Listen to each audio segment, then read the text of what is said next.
Again, I spent years and years trying to what I thought I was doing by saving my family as if they needed saving. Like my way is right and everybody else is wrong. That's ego, number one. But it wasn't my duty to do it. You know what I mean? Like you just gotta live your life for you, and and that's it, really. Because people gonna do what they want to do. I learned that it didn't matter how much I tried to get people to think like me. They didn't think like me, and they're not supposed to.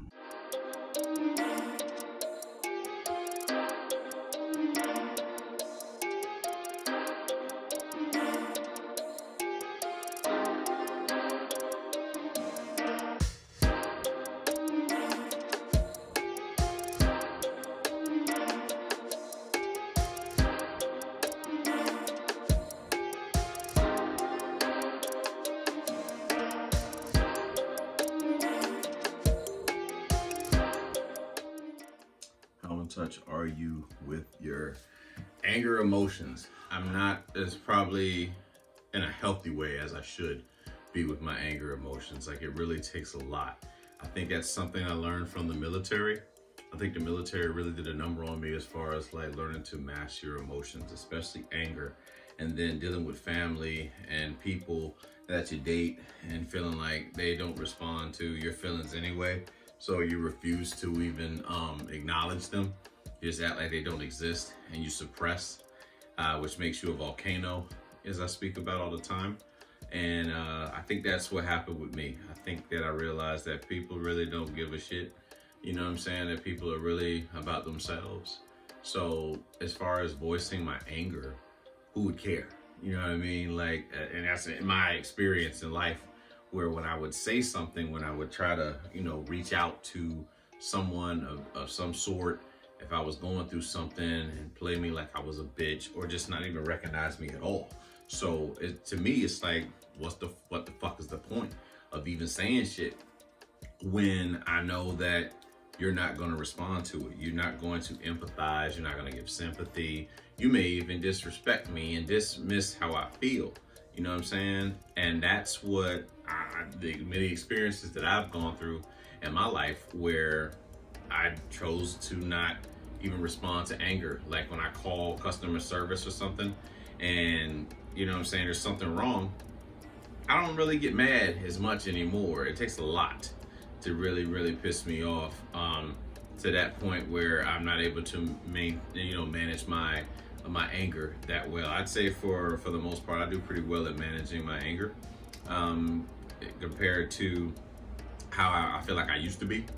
And it, like, family can trigger me real quick. Like, my family can trigger my anger a lot because I believe it's a lot of unresolved issues that you know what I'm saying, because we don't talk about shit. We push shit under the rug and act like it doesn't exist. And I got so much that I would love to kind of address, but when we act like it doesn't exist, it's gaslighting, number one. But two, it just it teaches you that your voice doesn't matter. You know what I mean? Hence having a platform like this, you know what I mean, that people can come to, relate to, and kind of talk about shit that they've dealt with. But I'll say recently I was trying to get something like a subscription removed, right? But you know how, like, when you call people up and you've already set up a plan with them, they they tend to do everything they can to kind of keep you on their plan. So this dude I was talking to, you know what I'm saying, like, about like this warranty, you know what I mean, he would not let me the fuck go. He was definitely adamant. I'm talking about for 15 minutes. This motherfucker was talking to me like, again, chastising. Now I'm getting to the point of being disrespectful, of chastising me. And I'm like, yo, why the fuck we still on this phone? I asked you to eliminate the warranty, cancel that shit. And he just kept fucking, like, he was calm, but then I got him upset. You know what I'm saying? I was getting under his skin. And I'm like, yo, just cancel this shit. That's the only, I called here to cancel this shit. It's real simple. I'm not your only customer. Give me my shit back, And he really was adamant about keeping me as a fucking customer. He was going about it in the wrong way. And, I'm giving him logic. You know what I'm saying? But he's trying to, again, one, disrespect me, insult my intelligence in many ways, you know what I'm saying? But think that's gonna keep me as a customer. It's not gonna happen that way, you know? But you really gotta push me for me to like show that other side of me. I mean, the Hulk is my favorite character for a reason. Like it takes a lot, man. I do my damnness, you know what I'm saying? You can call it trauma, you can call it triggers, childhood, inner child, whatever, but for the most part, I don't really show much anger. I don't. I try to be as calm as I can. But if I feel like you consistently fucking with me, it's not going to be pretty. I'll do my best to manage my emotions and have emotional intelligence. I feel that, you know what I'm saying? Because on me, my principle and the values that I live by is that for somebody to get me out of character is weak on my part. Like inability to manage said emotions. But sometimes some people got it coming to them. You know what I'm saying? They just, I'm giving them what they asked for type thing. And, but in tune with my anger, emotions, I'm gonna say I'm not too in tune with them as I probably should be. You know what I'm saying? But I'm learning to voice it. There was one time where I just moved here to Jacksonville, and I moved in my apartment, and they didn't have shit ready, and I was still moving from Georgia, and I was living in Georgia for like an additional 2 weeks. So they had 2 weeks to kind of fix shit that in the apartment. So why is it that when I move in, there's still shit that needs to be fixed? This shit should have been done before I fucking moved in. That was my theory, my logic. You had time. I wasn't touching shit. So why are we still dealing with the same old shit? But I had to go in the office, and I had to raise hell, essentially. You know what I'm saying? And develop a reputation. You know what I'm saying? A big black guy coming in here, like, you know what I'm saying, yelling, raising his voice and whatnot. And that wasn't my intent. What I wanted to do was just go into my apartment and live my fucking life and not bother your ass. But this is how you want to play it. So you bring it out. I don't like it. I don't like to do it. You know what I'm saying? It's not really my thing.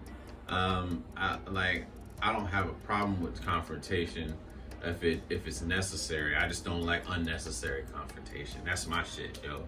I don't want to be arguing with somebody over some dumb shit, like over a parking space, over who ate the last bit of cereal. You know what I'm saying? Like that type of shit. That's not my thing. I don't want that type of shit. That type of debates. I don't need dumbass debates. I want to debate about something that's worth, you know what I'm saying, the argument. That's just me. But, anger, it doesn't really process that well with me.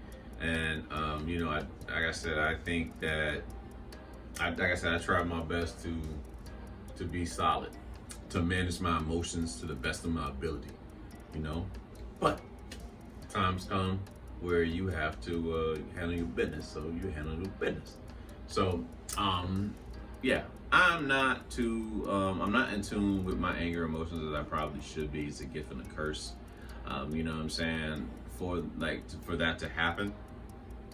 But I'll figure that shit out.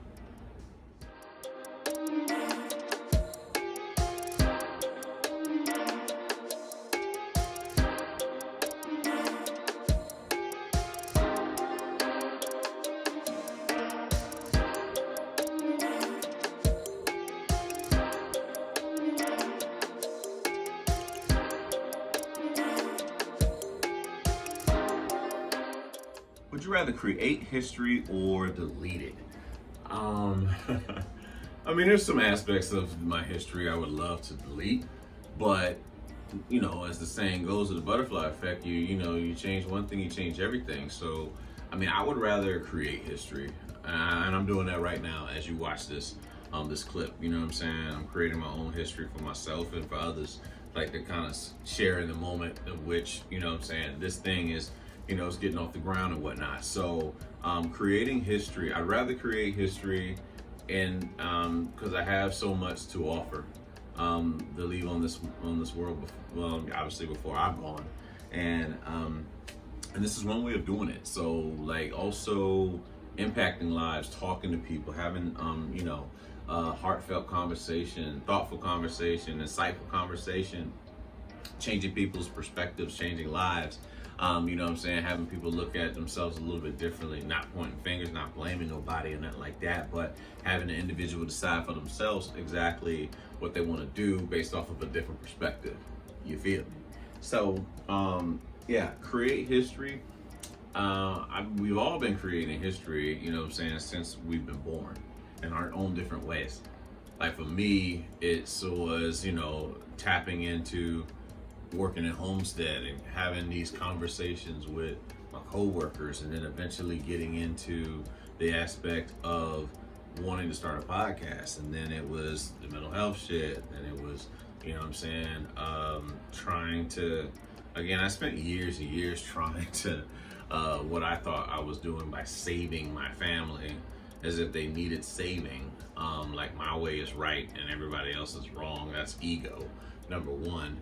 But it wasn't my duty to do it. You know what I mean? Like just gotta live your life for you, and that's it, really. Because people gonna do what they want to do.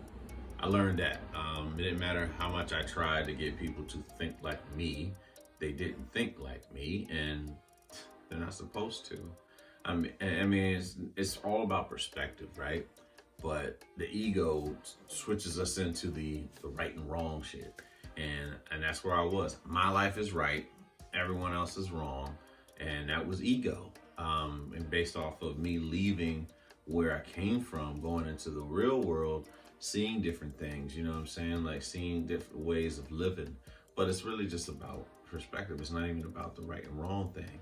So creating history, continue to create history in many ways, whether that be poetry, whether that be stuff at work, whether that be,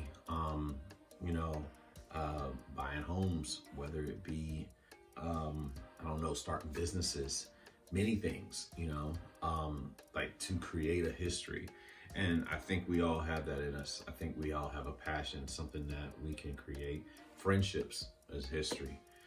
Relationships, some of them have been made history and well needed. Y'all know what I'm talking about. There's a lot of toxic ass people that we've had in our lives that we had to remove. And some of us still in toxic ass situations that we need to remove. You know what I'm saying? But the universe hasn't pushed us enough yet to leave. But the universe has a way of doing it. So you just keep holding tight. Don't worry about it. Uni got it. Uni got it. Don't worry about it. Uni, she got it. But life, man, create history.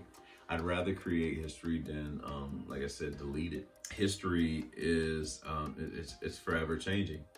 And like I said, even in this moment right now, whatever you're doing, you're creating your own history. And hopefully this sparks you to create history in your own life. You know what I mean? So creating history, deleting history, I'm gonna go with creating history for many reasons, but none more than impacting lives, leaving a mark, and having something that, my family can always refer to whenever they want to see me, you know what I'm saying, talk about something, thought-provoking, something with mental health. That's what this platform is for. And hopefully getting others to want to be involved with this as well, so they can leave their mark and say what they have to say to the people of the world. But I'm all about creating history.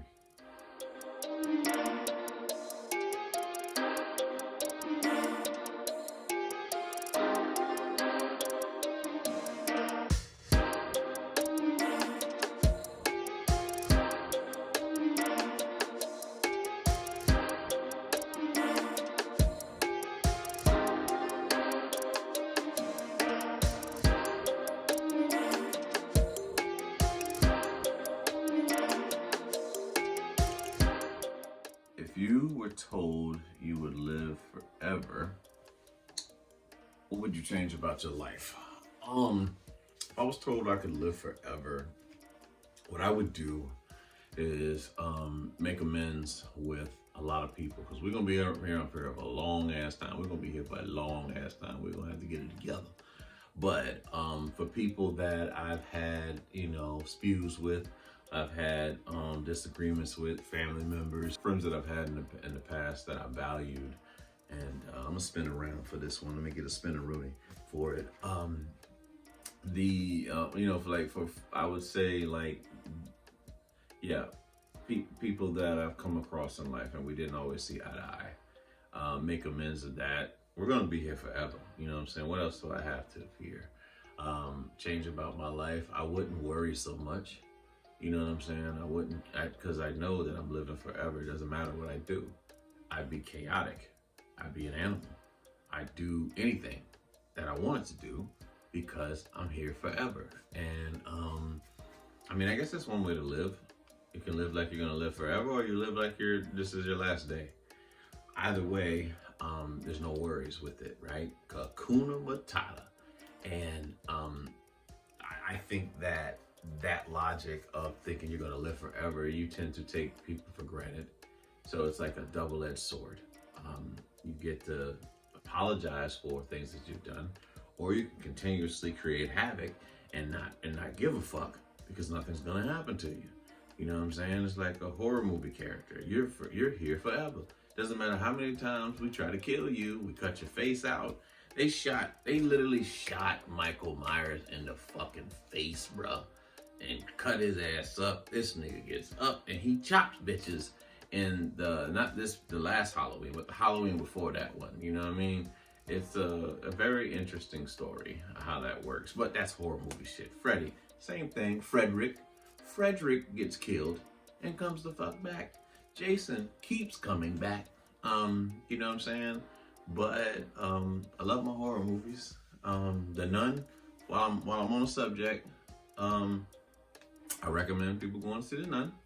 You know what I'm saying? Like, The Nun was Nun 2. The Nun 2 was interesting. It was a very interesting portrayal of a horror movie. I liked it better than the first one. People actually died. That's the only thing I'm giving away from it. People actually died in this motherfucker. I mean, one died in the first one, but it was just in the beginning. That was it. It was only the girl in the beginning. But like in The Nun 2, there was multiple deaths. And that's what I wanted to see in the first one. I mean, living forever. I get to watch horror movies forever. I get to I get to see different movies. I just want to know, like, if you're living forever, you don't get to stay the same age, though, because we keep getting older. How will you look in forever? What does forever look like, you know? Or is it like a cycle, like Benjamin Button, where I start off like a normal life and I'm young, and then I get old, and then I go back to being young, and then I get old? Is it like a cycle, or I get to choose, or I gotta stick with one forever? Like, what's your age? Ever? And then like I look just like Moses did at the, you know, on all the Bible depictions when he's about to die, all old and shit, or the crypt keeper at that point in time, skin hanging off. I don't know. Living forever. Would I want to live forever? I don't know if I really want to. I would want my legacy to live forever. That's for sure. I want my legacy of the people I've impacted. I would like for, you know, when people talk about Romy, when they talk about John, when they talk about Mac, or whatever fucking name that people know me by, that they feel something. You know, they feel impacted, whether they hated me or whether they love me, whether they like me. They feel something, you know, when they think about me. That's what I want to live forever. That type of thing. I want something that's going to shift the way you see shit in this life. I want you to grow. I want to, like I said, impact lives. I want you to see yourself from a different perspective and try to and continue to impact those around you so that they can do the same thing, you know, and help us heal one at a time. That's the whole motive of all this shit that I got going on. So living forever will be interesting, but I just hope the legacy lives forever.